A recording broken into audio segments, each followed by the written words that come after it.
प्रिय छात्रों, perfection IAS class में आपका स्वागत है। पिछले क्लास में मैंने आपसे भारत छोड़ो आंदोलन के बारे में चर्चा की थी और आपने जाना था कि क्रिप्स मिशन की वापसी के बाद भारत के लोगों में निराशा की भावना व्याप्त हो गई थी और दूसरी ओर जापानी आक्रमण जो था वो भी भारत के दरवाजे पर एक तरह से खड़ा था। और ऐसी ही परिस्थिति में कांग्रेस नेताओं ने भारतीय जनता के मनोबल को बनाए रखने के लिए और एक खतरा और भी था, अगर भारतीय जनता का मनोबल अगर ऊंचा नहीं रखा जाता और अगर जापान भारत पर हमला करता तो ऐसी स्थिति में एक सवाल पैदा हो रहा था, कहीं ऐसा न हो कि भारतीय जनता प्रतिरोध ही ना करे। तो इस तरह के माहौल से जनता को वापस निकालने के लिए, निराशा की जो भावना जनता में व्याप्त थी उसको दूर करने के लिए महात्मा गांधी और कांग्रेस के नेताओं ने आंदोलन शुरू करने का फैसला किया और जिसको भारत छोड़ो आंदोलन का नाम दिया गया। जैसा कि आप जानते हैं, गांधी जी के नेतृत्व में ये तीसरा बड़ा जन आंदोलन है। भारत छोड़ो आंदोलन के संदर्भ में पिछले क्लास में हमने जाना था कि वर्धा में कांग्रेस कार्य समिति ने भारत छोड़ो के प्रस्ताव को मंजूरी प्रदान किया था और ये तय हुआ था कि 8 अगस्त 1942 को ग्वालियर टैंक मैदान में Congress all India Congress committee की बैठक होगी और उसी बैठक में भारत छोड़ो का प्रस्ताव पारित किया जाएगा और फिर सरकार से बातचीत की जाएगी। गांधी ने कहा भी था कि ये आंदोलन जो है ये 10-15 दिनों के बाद वस्तुतः शुरू होने वाला था, लेकिन इसी बीच में आपने देखा कि 9 अगस्त को कांग्रेस के सभी शीर्ष नेताओं को गिरफ्तार कर लिया गया और इस तरह से अंग्रेजी सरकार जो थी इस आंदोलन को बिल्कुल इस आंदोलन के प्रति दमनात्मक रवैया अपना रही थी और इस आंदोलन को दबाने के पक्ष में थी। चूँकि पिछले आंदोलन में, मतलब सविनय अवज्ञा आंदोलन में आपने देखा था कि सरकार ने शुरू में आंदोलन को दबाने के लिए कोई कार्रवाई नहीं की थी और जिसका परिणाम हुआ था कि आंदोलन ने बड़ा ही व्यापक रूप धारण कर लिया था और बाद में अंग्रेजी सरकार को इस आंदोलन से निपटने में काफ़ी परेशानी का सामना करना पड़ा था। तो अब की बार अंग्रेजी सरकार जो थी वो पहले ही से अलर्ट थी और उसने बिल्कुल ये निश्चय कर लिया था कि जैसे ही आंदोलन शुरू करने का प्रयास किया जाएगा वैसे ही प्रमुख भारतीय नेताओं को गिरफ्तार कर लिया जाएगा और ऐसा ही हुआ भी। तो फिर आपने देखा कि 10 अगस्त को देश के सभी प्रमुख शहरों में लोगों ने हड़ताल किया, जुलूस निकाले, प्रदर्शन किए और ये जो था, ये आंदोलन जो था बिल्कुल शांतिपूर्ण तरीके से शुरू हुआ था। लेकिन सरकार ने जिस तरीके से आंदोलन के प्रति जिस तरीके का दमनात्मक रवैया अपनाया था उससे जनता आक्रोशित हो उठी और जनता ने बिल्कुल अंग्रेजी सरकार के खिलाफ जनयुद्ध की घोषणा कर दी। पिछले क्लास में हम लोगों ने इस बात की चर्चा की है कि 10 अगस्त के बाद से लेकर के खास करके उत्तर प्रदेश और बिहार के इलाके में आप देखें कि 6 से 7 सप्ताह तक ऐसा लगता था जैसे कि शासन प्रशासन नाम की कोई चीज़ नहीं रह गई है और लोगों ने जहाँ भी लोगों को ब्रिटिश सत्ता के प्रतीक चिन्ह दिखाई पड़ते थे उन्होंने उसको अपने आक्रोश का निशाना बनाया। रेलवे स्टेशनों को फूंका गया, डाकघरों को क्षतिग्रस्त करने का प्रयास किया गया, थानों पर हमले किए गए और इस तरह से आपने देखा कि 6-7 सप्ताह तक, है ना, ये आंदोलन जो था बिल्कुल ऐसा रूप ले लिया था और निहत्थी जनता जिसको जो समझ में आया उसने ब्रिटिश सत्ता के विरोध करने का बिल्कुल वही तरीका अपनाया। और इसके पीछे की एक और मुख्य बात ये थी कि इस बार गांधी ने करो और मरो का नारा भी दिया था। गांधी ने स्पष्ट शब्दों में भारतीय जनता को कहा था कि या तो हम इस प्रयास में अपनी जान दे देंगे और या तो हम आज़ादी लेंगे या हमारी जान इसमें जाएगी। उन्होंने कहा कि साहब ये गुलामी और ये दास्ता जो है इसको देखने के लिए अब हमको बहुत ज़्यादा दिन जिंदा नहीं रहना है। मतलब कि इस तरह का नारा दे करके गांधी जी ने कार्यकर्ताओं का उत्साह बढ़ाया था और कार्यकर्ताओं का मार्ग निर्देशन भी कर दिया था। सरकारी आकलनों के अनुसार सरकार ने इस आंदोलन को दबाने में काफ़ी बल प्रयोग किया और सरकारी जो दावे हैं, सरकारी जो आकलन हैं उसके अनुसार शीर्ष नेताओं की गिरफ्तारी के पहले हफ्ते में ही 250 रेलवे स्टेशन, 500 से ज़्यादा डाकघरों और 150 से ज़्यादा थानों पर हमले हुए थे। और बिहार और उत्तर प्रदेश में तो कई दिनों तक रेलगाड़ियों का जो आवागमन था वो भी बाधित रहा था। इसके अलावा कर्नाटक में भी टेलीफोन के तार काटने की घटनाएं जो हैं 1600 बार घटित हुई। और वहाँ भी आप जाने कि 24 रेलवे स्टेशनों पर और थानों पर हमले हुए थे। तो इस तरह से ये आंदोलन जो था ये काफ़ी उग्र था और अंग्रेजी सरकार ने भी दमन का कठोर से कठोरतम रूप अपनाया था। भारतीय जनता पर, निहत्थी भारतीय जनता पर 532 बार गोलियां चलाई गई और हवाई जहाज़ से, मशीन गनों से भी गोलियां बरसाई गई थी। इसके अलावा सरकार ने लोगों पर सामूहिक जुर्माना लगाया। कहा जाता है कि 90 लाख रुपया जुर्माने की राशि के रूप में भारत के लोगों से वसूल किया गया। इसके अलावा लोगों को सरेआम कोरों से पीटना, वैसे गांवों में जहां के लोगों ने आंदोलन में हिस्सा लिया था उन गांवों में आग लगा देना, इस तरह की घटनाएं जो थी वो आम बनी हुई थी। और इस पूरे आंदोलन के दौरान लगभग 60,000 लोगों को गिरफ्तार किया गया, जिसमें 26,000 लोगों को सज़ा दी गई और 18,000 लोगों को भारत रक्षा कानून के नियमों के तहत बंद रखा गया। तो इस तरह आप इस आंदोलन की व्यापकता और फिर अंग्रेजी सरकार के द्वारा जो कठोर कार्रवाई की गई और आंदोलन कितना उग्र था इसका अंदाज़ा आप लगा सकते हैं। अब ये आंदोलन जो है, चूँकि ये 6-7 सप्ताह का जो आंदोलन था, तो ये आंदोलन तो फिर अंग्रेजी सरकार ने काफ़ी सख्ती दिखाई। और हम पहले से भी इस बात को जान रहे हैं कि कांग्रेसी जो बड़े बड़े नेता थे, कांग्रेसी जो कार्यकर्ता थे, वो तो जेलों में बंद कर दिए गए थे। और यहाँ आम लोगों ने ही आंदोलन का नेतृत्व किया था, जिसको जो समझ में आया उसने उस कार्रवाई को अंजाम दिया। और खास करके संचार के साधनों को लोगों ने अपने आक्रोश का निशाना बनाया था, क्योंकि ये ब्रिटिश शासन और सत्ता के प्रतीक माने जाते थे। लेकिन ये आंदोलन धीरे धीरे जो था वो कमज़ोर पड़ रहा था। इसी बीच में कांग्रेस समाजवादी पार्टी के नेताओं का भारतीय राष्ट्रीय आंदोलन में काफ़ी बेहतर योगदान रहा है। और इन नेताओं ने आंदोलन की बागडोर जो थी अपने हाथों में ले ली और इन्होंने भूमिगत संगठनात्मक ढांचा आंदोलन का तैयार करने का काम किया। ऐसे नेताओं में जो सरप्रमुख लोग हैं उसमें अच्युत पटवर्धन, राम मनोहर लोहिया, अरुणा आसफ अली, सुचिता कृपलानी, बिजू पटनायक, इसके अलावा छोटू भाई पुरानिक और इस तरह के नेताओं ने, और फिर जयप्रकाश नारायण हजारीबाग जेल में बंद थे और बड़े ही नाटकीय तरीके से जेल से निकल भागने में सफल रहे। और ये जिन नेताओं की यहाँ चर्चा हुई है, ये नेता जो थे ये अखिल भारतीय पहचान वाले नेता थे।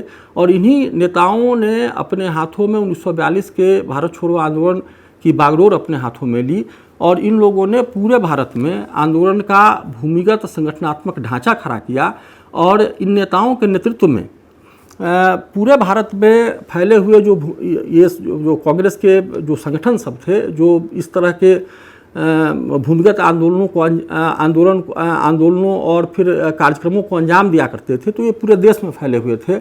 और इन नेताओं ने इन संगठनों को पैसा, बम, हथियार, गोला बारूद वगैरह मुहैया कराने का काम किया। और इन संगठनों के माध्यम से मुख्य रूप से जो कार्य किए गए उसमें संचार के साधनों को ध्वस्त करना, पुलों को उड़ा देना, रेल की पटरियों को उखाड़ देना, टेलीफोन के तार को क्षतिग्रस्त कर देना। फिर इसके अलावा वैसे भारतीय जो अंग्रेजी सरकार के समर्थक थे या उनके लिए मुखबिरी का काम किया करते थे, और फिर जो सरकारी कर्मचारी थे, जो पुलिस के कर्मचारी थे, जो राष्ट्रीय आंदोलन के प्रति घृणा का भाव रखते थे, वैसे लोगों से निपटने का भी काम किया। और इस तरह से ये जो भूमिगत जो संगठन था 1942 के आंदोलन का, इसने जनता के मनोबल को ऊंचा बनाए रखने का काम किया। सच्चाई यह है कि किसी भी आंदोलन में जो आंदोलन का समर्थक वर्ग होता है उसके मनोबल को ऊंचा बनाए रखना आवश्यक होता है, अन्यथा आंदोलन जो है वो सफल नहीं माना जा सकता। तो चूँकि आपने देखा कि 6-7 सप्ताह तक तो जनता को जो समझ में आया जनता ने अपने तरह से कार्रवाई की, लेकिन फिर आपने देखा कि अंग्रेजी सरकार ने बड़ी ही सख्ती से इस आंदोलन को दबाने का काम किया। लेकिन आंदोलन को जिंदा रखने का, आंदोलन को वाइब्रेंट रखने का, लोगों को जागरूक बनाए रखने में भूमिगत जो ये संगठन थे, ये जो ढांचा खड़ा किया गया था, इसकी बड़ी ही महत्वपूर्ण भूमिका रही। और सबसे शानदार बात तो ये रही कि बम्बई में इसने एक कांग्रेस रेडियो की स्थापना की। और चूँकि उस ज़माने में जो भी राष्ट्रीय आंदोलन के नेता थे, कार्यकर्ता थे, उनके बीच में संचार का आदान प्रदान जो था बड़ा ही मुश्किल का काम हुआ करता था, चूँकि पूरा का पूरा संगठन जो था भूमिगत था, खुलेआम ये लोग जनता के सामने नहीं आ सकते थे। तो उसी स्थिति में इस रेडियो का दायरा जो था वो मद्रास तक था, और बम्बई से मद्रास तक के लोगों को इससे सूचनाएं प्रदान की जाती थी। लोगों में राष्ट्रीय भावनाओं को भरने का काम किया जाता था। और कहा जाता है कि डॉक्टर राम मनोहर लोहिया रोज़ ही इस रेडियो में भारतीय कार्यकर्ताओं को इस रेडियो के माध्यम से सूचनाएं और संदेशों का प्रसारण किया करते थे। उषा मेहता का नाम भी बड़ा ही महत्वपूर्ण है इस क्रम में, क्योंकि जो बम्बई में जो कांग्रेस रेडियो है तो उसको संचालन करने वाला जो ग्रुप था उसमें उषा मेहता जो हैं एक प्रमुख सदस्या थी उसकी। तो इस तरह आपने देखा कि भूमिगत आंदोलन ने आंदोलन को जिंदा रखने का काम किया, आंदोलन को मजबूती प्रदान की और भारतीय जनता के मनोबल को ऊंचा उठाए रखने का काम किया। और इस तरह से फिर अंग्रेजी सरकार के प्रति लोगों का जो नज़रिया था उसको सही दिशा में देने का काम किया। तो इस तरह ये जो कांग्रेस का जो भूमिगत संगठन है, इसकी भारत छोड़ो आंदोलन में बड़ी ही महत्वपूर्ण भूमिका रही है। इसके अलावा एक और घटना की चर्चा भी यहाँ आवश्यक हो जाती है। 10 फरवरी 1943 को गांधी जी ने 21 दिनों के अनशन का आह्वान किया। और गांधी जी का जो ये अनशन है, तो गांधी जी का कहना यह है कि भारतीय जनता पर आंदोलन के दौरान जो ज्यादतियाँ की गई है उसके खिलाफ ही गांधी ये अनशन कर रहे हैं। दूसरी ओर अंग्रेजी सरकार जो थी गांधी जी पर दबाव बना रही थी कि वो क्या करें कि आंदोलन के दौरान जो हिंसा हुई है उसकी भर्त्सना करें। लेकिन गांधी ने बिल्कुल ही सटीक जवाब दिया अंग्रेजी सरकार को। गांधी जी ने कहा कि साहब ये जो हिंसा है ये सरकार के हिंसा के प्रत्युत्तर में है, सरकार के द्वारा जो बड़ी हिंसा की गई है उसी का ये जवाब है। तो इस तरह से गांधी ने अंग्रेज़ों की बात मानने से इनकार किया। और जैसे ही गांधी ने जेल में अनशन करना शुरू किया तो इससे भारतीय जनता जो थी वो गांधी के प्रति काफ़ी चिंतित हो गई। भारतीय जनता में रोष था और लोगों ने जुलूस निकाले, लोगों ने सभाओं का आयोजन किया, प्रार्थना सभाओं का आयोजन किया गया, लोगों ने उपवास रखे। और इस तरह से समाज के सभी वर्ग के लोगों ने अंग्रेजी सरकार से प्रार्थना की कि वो गांधी को रिहा करें। लेकिन अंग्रेजी सरकार जो थी बिल्कुल इन बातों का अंग्रेजी सरकार पर कोई असर नहीं हो रहा था। और सबसे हद तो बात ये थी कि अंतर्राष्ट्रीय मीडिया ने भी, जो भी उस ज़माने के इंग्लैंड के और अमेरिका के बड़े जो समाचार पत्र समूह के बड़े बड़े जो अखबार थे, उन्होंने भी गांधी के रिहाई की बात कही थी। लेकिन गांधी को रिहा नहीं किया अंग्रेज़ों ने। लेकिन गांधी ने जो उपवास किया था तो गांधी ने कहा कि उनके उपवास करने का उद्देश्य जो है वो पूरा हुआ, इस तरह से पूरा हुआ कि इससे जनता का मनोबल ऊंचा हुआ, जनता में जो राष्ट्रवादी उभार है वो और भी मजबूती से वो उभार पैदा हुआ जनता में। और इसके अलावा पूरी दुनिया के लोगों ने देखा भी कि अंग्रेजी सरकार जो है कितनी क्रूर और जालिम सरकार है। एक तरफ भारत के लोग जो थे गांधी के ज़िंदगी की चिंता कर रहे थे, दूसरी ओर अंग्रेजी सरकार जो थी वो मन ही मन खुश थी कि अगर गांधी इसी उपवास के क्रम में अगर गांधी का देहावसान हो जाता है तो एक बहुत बड़ा संकट जो है, अंग्रेज़ों का जो सबसे बड़ा संकट है वो गांधी हैं। चर्चिल ने कहा भी था कि साहब यही व्यक्ति है जिसके चलते हमको भारत में शासन करने में परेशानी हो रही है। तो इस तरह से आपने समझा कि किस तरह से गांधी का जो प्रभाव था, भारत की जनता पर गांधी का ज़बरदस्त प्रभाव था। और गांधी ने लोगों को जगाने के लिए, है ना, चूँकि आंदोलन के दौरान, चूँकि जब भी आंदोलन लंबा खिंचता है तो आंदोलन के दौरान कई ऐसे क्षण आते हैं जब जनता निराश होने लगती है। तो जनता को हमेशा जगाए रखना जरूरी होता है और जनता को जो वर्तमान की राजनीति होती है तो इन माध्यमों से उनको राजनीति का ज्ञान भी देते रहना जरूरी होता है, तभी जाकर के कोई भी आंदोलन जो है वो सफल होता है। तो इस तरह आपने देखा कि ये गांधी की जो रिहाई का मामला है ये बड़ा ही महत्वपूर्ण मामला था। इसके अलावा एक भारत छोड़ो आंदोलन की एक और भी महत्वपूर्ण विशेषता यह है कि इस आंदोलन के दौरान पूरे देश में 3 जगहों पर समानांतर सरकारों की स्थापना हुई थी। और ये 3 जो समानांतर सरकारें स्थापित हुई थी, एक तो उत्तर प्रदेश में बलिया है, दूसरा बंगाल में मिदनापुर ज़िले में तामलुक नामक जगह, और तीसरा जगह जो है वो महाराष्ट्र में सतारा है। तो आप देखिए कि सबसे पहले हम बलिया के समानांतर सरकार की बात करें, चित्तू पांडे के नेतृत्व में बलिया में समानांतर सरकार की स्थापना हुई थी, और लेकिन ये सरकार जो है बड़ी ही अल्प समय के लिए ही स्थापित हो सकी, मात्र 1 सप्ताह तक इसका प्रभाव रहा उस क्षेत्र पर, लेकिन 1 सप्ताह के भीतर ही इसने कई कार्य किए। सबसे पहला काम तो इसने कलेक्टर के सारे अधिकार छीन लिए इस सरकार ने, और जो भी कांग्रेसी नेता और कार्यकर्ता जेलों में बंद थे उनको रिहा किया गया, लेकिन 1 सप्ताह में ही ये सरकार जो थी वो समाप्त हो गई। दूसरी जो सरकार है वो बंगाल के मिदनापुर के तामलुक की सरकार है, और ये सरकार जो है काफ़ी लंबे दिनों तक चली है। इस सरकार की स्थापना जो थी दिसंबर 1942 में हुई, और ये सरकार जो थी सितंबर 1944 तक चलती रही थी। इस सरकार ने जनता को राहत पहुंचाने का कार्य किया।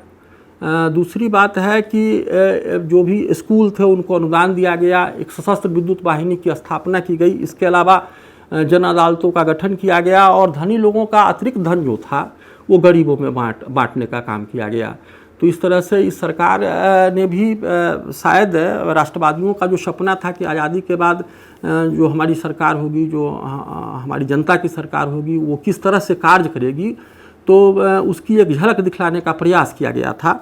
और तीसरी जो समानांतर सरकार है उसकी स्थापना हुई है सतारा में, और ये सबसे दीर्घजीवी सरकार है। सबसे दीर्घजीवी कहने का मतलब है कि सबसे लंबे वक्त तक इस सरकार का अस्तित्व बना रहा इस क्षेत्र पर। और यहाँ जो सतारा की जो समानांतर सरकार है, तो इसके सबसे प्रमुख नेता जो हैं उनका नाम है वाई.वी. चौहान। इसके अलावा दादा पाटिल, अच्युत पटवर्धन और अन्य जो कांग्रेस समाजवादी पार्टी के जो बहुत सारे नेता थे, जो भूमिगत संगठन था, वो भी इनको सहयोग कर रहा था। तो इस सरकार के द्वारा कई जनता को राहत पहुंचाने के कई एक कार्य किए गए। पहली बात तो ये थी कि इसने अपने आसपास के क्षेत्रों में ब्रिटिश सत्ता के सारे प्रतीकों को ध्वस्त करने का काम किया। इसके अलावा इसने जो गांधीवादी जो जीवन शैली थी उसको अपनाने की बात कही, इसने शराबबंदी की बात कही, इसके द्वारा जन अदालतों की स्थापना की गई, गांधी विवाहों का आयोजन किया गया जहां शूद्रों को भी आमंत्रित किया गया। इसके अलावा आप जन अदालतों का गठन किया गया। तो ये सारे शराबबंदी वगैरह वगैरह, तो इस तरह से ये सरकारें जो थी 1942 के भारत छोड़ो आंदोलन के दौरान ये 3 समानांतर सरकारों की स्थापना हुई थी। और इससे इस बात का अंदाज़ा भी लगाया जा सकता है कि ये आंदोलन जो था अपने आप में कितना भीषण आंदोलन था, कि अंग्रेज़ों को इन इलाकों पर अपना नियंत्रण स्थापित करने में, सतारा में तो खास करके, सतारा और तामलुक दोनों ही जगहों पर लगभग 2 वर्ष लगे थे इस इलाके पर अपने नियंत्रण को स्थापित करने में। तो इस तरह आपने देखा कि भारत छोड़ो आंदोलन में जनता का जो समर्थन है वो एक नई सीमा तक पहुंचा है। दूसरी बात है कि भारत छोड़ो में युवा वर्ग काफ़ी सक्रिय रहा है। हमने देखा कि पिछले भी सभी आंदोलनों में, चाहे वो बंगाल विभाजन का आंदोलन हो या असहयोग आंदोलन हो या फिर सविनय अवज्ञा हो या फिर भारत छोड़ो आंदोलन में भी युवाओं की सक्रियता जो है वो काफ़ी दिखती है। और छात्र और युवा यही जो थे इस आंदोलन के शुरुआत के दौर के इसके सबसे अग्रिम दस्ता थे एक तरह से। आप पटना का भी मामला जानिए। भारत छोड़ो आंदोलन के दौरान 11 अगस्त को जो सचिवालय गोलीकांड हुआ, तो उसमें जो 7 लड़के मारे गए, ये सारे के सारे जो थे ये किशोर अवस्था के लड़के थे। 14 से 18 साल की इनकी उम्र थी, और ये सब 8वां से लेकर के और 11th-12th में पढ़ने वाले लड़के थे। तो इस तरह देखा कि भारत छोड़ो आंदोलन में भी युवाओं का, छात्रों का बड़ा ज़बरदस्त योगदान रहा है, और इन्होंने भारत छोड़ो के नारे को गांवों तक पहुंचाने का काम किया। चूँकि आप जानिए इस बात को कि स्कूल कॉलेजों में जैसे ही भारत छोड़ो आंदोलन का आह्वान हुआ, वैसे ही सबसे पहले स्कूल कॉलेज में पढ़ने वाले छात्रों ने स्कूल कॉलेजों में हड़ताल किया और अपने गाँवों की ओर लौटे, और गाँव में लौट करके उन्होंने लोगों में राष्ट्रीय चेतना जगाने का काम किया और गांधी के संदेश को लोगों तक पहुंचाने का काम किया। उन्होंने लोगों को भारत छोड़ो का मतलब समझाया, उन्होंने लोगों को करो और मरो नारे का मतलब समझाया, और उन्होंने एक तरह से लोगों के मन में इस बात को बिठा दिया कि गांधी जी का जो आदेश है ना, वो उनके लिए ईश्वर के आदेश जैसा है, और उनको जो है अगर वो आस्तिक है, अगर वो ईश्वर में भरोसा करते हैं तो वो गांधी के बताए रास्तों पर चले। तो इस तरह से जुआ वर्ग की काफ़ी महत्वपूर्ण भूमिका रही है। इसके अलावा इस आंदोलन में महिलाओं की भी भूमिका रही है, खास करके छात्राओं की बड़ी अच्छी भूमिका रही है।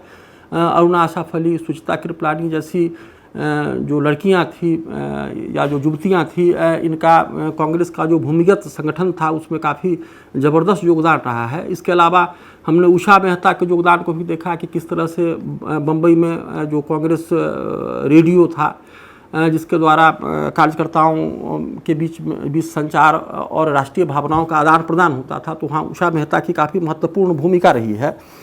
इसके अलावा भारत के श्रमिक वर्ग के लोगों का भी इस आंदोलन में काफ़ी महत्वपूर्ण स्थान रहा है। जैसे ही आपने देखा कि 9 अगस्त को तड़के बम्बई में कांग्रेस के शीर्ष नेताओं को गिरफ्तार किया गया, तो अहमदाबाद में और फिर बम्बई में और जमशेदपुर में मजदूरों ने हड़ताल रखा। अहमदाबाद के मजदूरों की जो हड़ताल थी वो तो 3.5 महीने चली, बम्बई में भी लगभग 15 दिनों तक, और जमशेदपुर में हड़ताल का आह्वान किया गया, हड़ताल का आयोजन किया गया था। तो इस तरह से मजदूरों ने भी राष्ट्रीय आंदोलन में अपनी भागीदारी सुनिश्चित कराई और इन्होंने राष्ट्रीय आंदोलन में गांधी के आह्वान पर गांधी का साथ देने का काम किया। इसके अलावा जहाँ तक किसानों का सवाल है, तो किसान भारत छोड़ो आंदोलन की रीढ़ थे।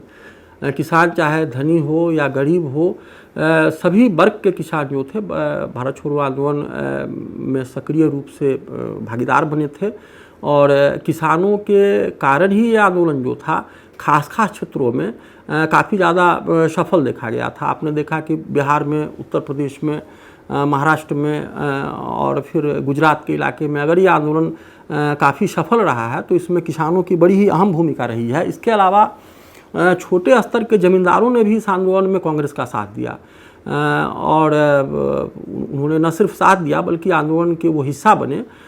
इसके अलावा जहाँ तक बड़े ज़मींदारों का सवाल है, तो बड़े ज़मींदारों का रुख जो था इस आंदोलन के प्रति तटस्थता का था, लेकिन दरभंगा महाराज जैसे बड़े ज़मींदार ने इस आंदोलन को दबाने में अंग्रेज़ों को मदद देने से इनकार भी किया था। तो इस तरह देखते हैं कि एक तरह से भारत के ज़मींदारों का रुख भी इस आंदोलन के प्रति सकारात्मक था। इसके अलावा दूसरी चीज़ है कि जहाँ तक मुसलमानों की भागीदारी का सवाल है, तो ये ठीक बात है कि इस आंदोलन में मुसलमानों की बड़ी भागीदारी नहीं हुई है, लेकिन आप इस बात को भी समझें कि ये जो दौर है 40 से 47 का जो दौर है, वो दौर जो है वो सांप्रदायिकता का दौर है, लेकिन सबसे बड़ी बात ये हुई कि इस पूरे आंदोलन के दौरान है ना, कोई भी सांप्रदायिक घटना नहीं घटी, और मुसलमानों ने अगर इस आंदोलन में सक्रिय रूप से हिस्सा नहीं लिया, लेकिन मुसलमानों ने इस आंदोलन के प्रति कोई नफरत भी नहीं दिखलाई, और मुसलमानों ने जब कांग्रेस का भूमिगत संगठन जब काम कर रहा था तो मुसलमानों ने वैसे कार्यकर्ताओं को न सिर्फ शरण देने का काम किया बल्कि उनको शरण भी दिया और उनको संरक्षण भी प्रदान किया। इसके अलावा जहाँ तक कम्युनिस्टों की भूमिका का सवाल है, तो कम्युनिस्ट पार्टी यद्यपि इस आंदोलन का बहिष्कार कर रही थी, लेकिन स्थानीय स्तर पर सैकड़ों कम्युनिस्ट कार्यकर्ता थे जो बिल्कुल निष्ठा से इस आंदोलन से जुड़े हुए थे और इस आंदोलन में उन्होंने अहम भागीदारी की थी। तो इस तरह आपने देखा कि ये आंदोलन जो था ये व्यापक जन भागीदारी वाला आंदोलन था और इसमें समाज के सभी वर्ग के लोगों की अच्छी खासी भागीदारी रही है। हाँ, ये अलग बात है कि मध्यम वर्ग की जो भागीदारी है, खास करके शहरों में रहने वाला जो मध्य वर्ग था, तो उसकी भागीदारी जो है इस आंदोलन में थोड़ी कम देखने को मिलती है। इसके अलावा एक सवाल और भी भारत छोड़ो आंदोलन पर बनता है कि क्या यह आंदोलन जो था, स्वतः स्फूर्त आंदोलन था। तो जहाँ तक स्वतः स्फूर्तता का सवाल है, तो यह बात ठीक है कि इस आंदोलन में स्वतः स्फूर्तता के तत्व जो है ज़्यादा दिखाई पड़ते हैं। यद्यपि 1919 और 22 का जो असहयोग आंदोलन है या 1930-32 का जो सविनय अवज्ञा आंदोलन है, तो स्वतः स्फूर्तता के तत्व जो हैं वहाँ भी दिखाई पड़ते हैं। एक्चुअली कांग्रेस की रणनीति ही यही रही है। कांग्रेस पार्टी का तरीका ये था कि किसी भी आंदोलन के समय उसकी जो कांग्रेस वर्किंग कमेटी थी या उसका जो शीर्ष नेतृत्व था, वो आंदोलन की है ना मोटे तौर पर रूपरेखा तय कर देता था और स्थानीय इकाइयों को और कार्यकर्ताओं को इस बात की छूट थी कि वो इसका क्रियान्वयन जो है अपने तरीके से करे। तो लेकिन 1942 के आंदोलन में आपने देखा कि नेताओं को आंदोलन के है ना रूपरेखा बनाने का भी समय नहीं मिला उनको। आपने देखा कि 8 तारीख को तो गांधी ने भारत छोड़ो का प्रस्ताव रखा कांग्रेस कार्य समिति के सामने और 9 तारीख को कांग्रेस और न सिर्फ गांधी बल्कि कांग्रेस के सभी बड़े नेताओं को गिरफ्तार कर लिया गया। तो जनता को आंदोलन के बारे में बताने का बहुत मौका नहीं मिला था। और एक बात और भी है जो यहाँ ध्यान देने की है कि अंग्रेजी सरकार ने इन नेताओं को जो गिरफ्तार किया था तो अब उसकी दलील ये थी, उसने एक विज्ञप्ति प्रकाशित की थी जिसमें कहा था कि साहब इस बार कांग्रेस पार्टी जो है वो हिंसात्मक आंदोलन के मूड में है और कांग्रेस पार्टी का इस आंदोलन में ये कार्यक्रम है। साहब कार्यक्रम क्या थे उनके, तो कहा रेल की पटरियों को उखाड़िए, थानों पर हमला करिए, डाकघरों को नष्ट भ्रष्ट करिए वगैरह वगैरह। तो ऐसी स्थिति में जनता को चूँकि पहले से आंदोलन का कोई कार्यक्रम नहीं बताया गया था तो जनता ने जिसको जो समझ में आया है ना उसने, और चूँकि गांधी का नारा भी यहाँ करो और मरो का नारा भी है, ये भी जनता को थोड़ा इस बार ज़्यादा अपील कर रहा था। चूँकि पिछले 2 आंदोलनों का अनुभव रहा है कि गांधी जी ने असहयोग में आपने देखा कि जो चौरी चौरा की घटना उसके बाद गांधी ने हिंसा के नाम पर आंदोलन को वापस लिया। शबीना बगी आंदोलन में भी आपने देखा कि 1 साल तक आंदोलन जोरदार तरीके से चल रहा था। इसी बीच में गांधी इरविन पैक्ट हुआ और आंदोलन को गांधी ने एकाएक वापस लेने का काम किया। और उन पिछले दोनों ही आंदोलनों में गांधी का अहिंसा पर काफ़ी जोर भी था। लेकिन यहाँ चूँकि अब कोई नेतृत्व है ही नहीं और वैसी स्थिति में जनता को जो मन में आया, जनता को जिस रूप में अंग्रेजी सरकार का विरोध करने का मौका मिला उसने अंग्रेजी सरकार का विरोध किया। तो इस तरह से अगर हम ये कहें कि स्वतः स्फूर्ता का तत्व जो है 1942 के भारत छोड़ो आंदोलन में है तो ये सच्चाई है। लेकिन एक बात यहाँ और भी गौर करनी है कि 1942 में जो ग्वालियर टैंक मैदान में 8 अगस्त को एक प्रस्ताव भी पारित किया गया था जिसमें जनता को यह कहा गया था कि साहब इस आंदोलन के दौरान एक ऐसा क्षण आ सकता है जब आपको निर्देशित करने के लिए कोई हो ही नहीं। और वैसी स्थिति में कांग्रेसी कार्यकर्ताओं को कहा गया, जनता से कहा गया कि साहब कांग्रेस पार्टी का जो मोटा मोटी आंदोलनों के प्रति जो सिद्धांत रहा है ना, मतलब वही चौहद्दी है ना, और उस चौहद्दी के दायरे में रह करके आपको अपने बुद्धि और विवेक से कार्य करना है।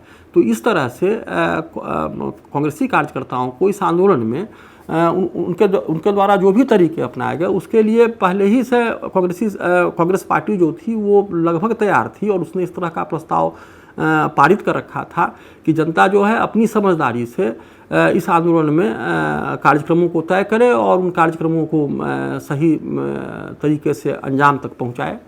तो इस तरह से स्वतः स्फूर्ता का तत्व जो है, दोनों ही बातें हैं यहाँ।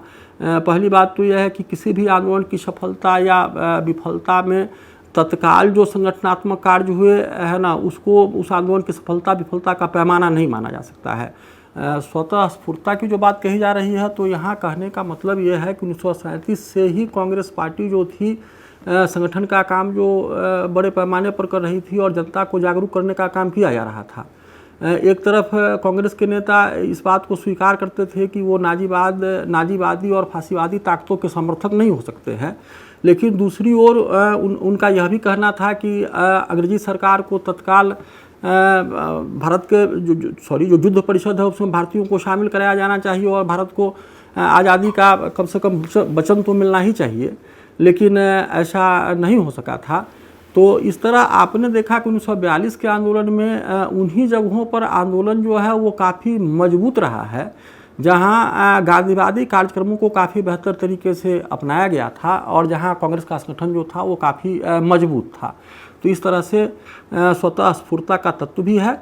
और जो एक्चुअली गांधी जी का जो आंदोलन है, आपने असहयोग आंदोलन को देखा, आपने सविनय बगिया को देखा और फिर भारत छोड़ो को आप देख रहे हैं, तो सभी आंदोलनों में जो राजनीतिक चेतना है और लोगों की भागीदारी जो है वो नए नए स्तर और रूपों में प्रकट हो रही है और आंदोलन भी अपना विकास कर रहा है। यहाँ आंदोलन के विकास की बात कही जा रही है। तो इस तरह से स्वतः स्फूर्ता का तत्व जो था 1942 के भारत छोड़ो आंदोलन में थोड़ा ज़्यादा ही था। एक सवाल और भी है भारत छोड़ो आंदोलन के बारे में कि कांग्रेस पार्टी की और महात्मा गांधी की नीति जो है वो शुरू से ही अहिंसा की नीति रही है। तो 1942 के आंदोलन में जो हिंसा हुई, तो आखिर कांग्रेस पार्टी जो है और कांग्रेस के नेता जो हैं इस हिंसा से कैसे सामंजस्य बिठा पाएंगे, कैसे संगति बिठा पाएंगे। तो पहली बात तो यह है कि इस आंदोलन में बहुत सारे ऐसे लोग भी शामिल थे जिन्होंने आंदोलन के दौरान कोई हिंसा नहीं की थी। दूसरी बात है कि कुछ लोगों का ऐसा भी मानना था कि साहब परिस्थितियां ऐसी है, सरकार ने ऐसी परिस्थितियां बना दी है जिससे कि शांतिपूर्ण जन आंदोलनों को चलाना बिल्कुल मुश्किल है, और वैसी स्थिति में उन्होंने यह हिंसा का रास्ता अख्तियार किया। और उनका यह भी तर्क था कि पुलों को उखाड़ देने, ये पुलों को ध्वस्त कर देना, रेलवे स्टेशनों को क्षतिग्रस्त कर देना, टेलीफोन और तार के लाइनों को काट देने से अगर किसी की जान नहीं जा रही है तो फिर वैसी हिंसा के लिए बिल्कुल गुंजाइश है। इतना ही नहीं था, 1942 में गांधी जी ने खुद भी हिंसा की निंदा करने से इनकार किया था, और गांधी ने कहा था कि ये जो हिंसा है वो सरकार के प्रत्युत्तर में ये हिंसा हुई है, और इस हिंसा के लिए अंग्रेजी सरकार ही जवाबदेह है। गांधी जी का जहाँ तक हिंसा के बारे में विचार था, गांधी को भय इस बात का था कि अगर आंदोलन हिंसक होता है, सरकार के द्वारा अगर आंदोलन का कठोर दमन किया जाएगा तो इससे आंदोलन में जन भागीदारी घट जाएगी। इसीलिए गांधी अपने आंदोलनों में हिंसा का विरोध करते थे। लेकिन गांधी ने भी महसूस किया कि 1942 में थानों पर हमले होते थे, बिहार में खास करके थानों पर हमले हुए और थानों पर गोलियां चलती थी, कुछ लोग मारे जाते थे। उसके बाद भी लोगों का मनोबल जो था वो घटता नहीं था, जन भागीदारी घटती नहीं थी, उल्टे जन भागीदारी बढ़ जाया करती थी। इसलिए गांधी ने भी हिंसा को अपना समर्थन दिया था, अपना मौन समर्थन दिया था गांधी ने इस हिंसा का। और गांधी ने इसके लिए तर्क भी दिया था कि ये इस पूरी की पूरी हिंसा के लिए सिर्फ और सिर्फ अंग्रेजी सरकार जिम्मेवार है। तो इस तरह से 1942 का भारत छोड़ो आंदोलन जो है, इससे आज़ादी की मांग जो है राष्ट्रीय आंदोलन की एक प्रमुख मांग बन गई, और अब इस मांग के बाद किसी भी तरह से पीछे हटना संभव नहीं था। और इस आंदोलन से दो बातें तो बिल्कुल, इस आंदोलन से एक बात तो बिल्कुल ही स्पष्ट हो गई कि भारतीय इस बात को समझ गए कि साहब अब उनकी आज़ादी जो है वो कुछ ही दिनों की बात है, और अंग्रेज़ों ने भी इस बात को बिल्कुल महसूस कर लिया था कि साहब अब बहुत दिनों तक भारत को गुलाम बना करके नहीं रखा जा सकता है। इस पूरे के पूरे आंदोलन में अंग्रेजी प्रशासन की नींव जो थी वो हिल गई थी, और जो उच्च पदस्थ भारतीय थे, इसके अलावा उच्च पदस्थ भारतीय जो ICS की नौकरी करने वाले जो भारत में लोग थे, जो प्रशासन के ऊंचे ऊंचे पदों पर बैठे हुए लोग थे, उन लोगों की भी पूरी की पूरी सहानुभूति राष्ट्रीय आंदोलन से थी, भारत छोड़ो आंदोलन से थी। और आपने देखा कि इस आंदोलन के दौरान प्रशासन के जो अधिकारी थे, जो कर्मचारी थे, जेल में काम करने वाले जो लोग थे, उन सबों की सहानुभूति जो थी राष्ट्रीय आंदोलन के कार्यकर्ताओं से थी, राष्ट्रीय आंदोलन के नेताओं से थी। तो इस तरह से इस आंदोलन ने भारत की आज़ादी का सपना जो था, तो एक तरह से ये सपना जो था भारतीयों का अब साकार होने वाला था, और भारतीय इस बात को महसूस कर रहे थे कि ये जो गुलामी की जो काली रात है वो जल्द ही ख़त्म होने वाली है। धन्यवाद।